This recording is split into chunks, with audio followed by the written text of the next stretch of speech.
Right, let's continue. Always inventions at school. That's projects. One of the projects that I have to handle is the valedictory. I would like to explore a little bit more how to use emails more effectively and to engage with those to automate some of the tasks that involve emails. My robotics program, I use cuboid robotics, so that's going to be on page 15 and 16. Number 6, I've already mentioned phone and photocopy details. That's a lot of stuff that I need to just keep track of on page 17. Some of it relates to the domestic areas of my life, Eskom account, and a 60A Donovan Road. 7 is habits for improvement, and that's quality management system found on page 18. Number 8 relates to some of my biographical aspects.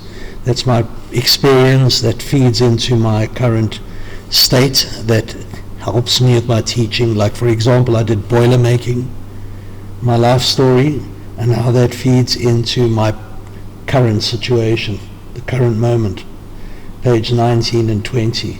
And I also did it on page 65. EMOL, Educational Modeling Language.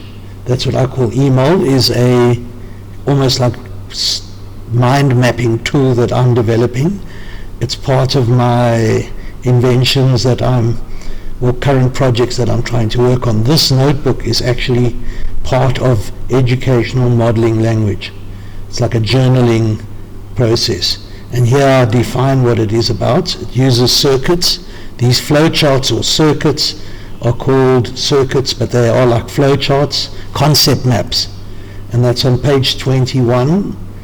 And there's a reference to page 14 and number 9 on page 14. Number 10, quads. I have used quad books. They are books that I use to draw my circuits in, to draw the EMO, educational modeling language, circuitry or flowcharts or concept maps. So I use them in quad books, which are usually found at my house. And then there's all about notebooks and the development and evolution using quad books, EMOL in quad books. So here you can see that I'm showing that quads and tracing links up to educational modeling language. Tracing is just putting tracing paper on top and showing how the circuits finding connections using tracing paper. So that links to layers and superimposing one circuit on top of another in terms of trying to find out new ways of seeing things. So it's a perception tool. Tracing is a perception tool. And it relates to time and spatial relationships. Okay, and then it's on page 26 to page 30, you're going to find all about tracing. These two areas are part of educational modeling language.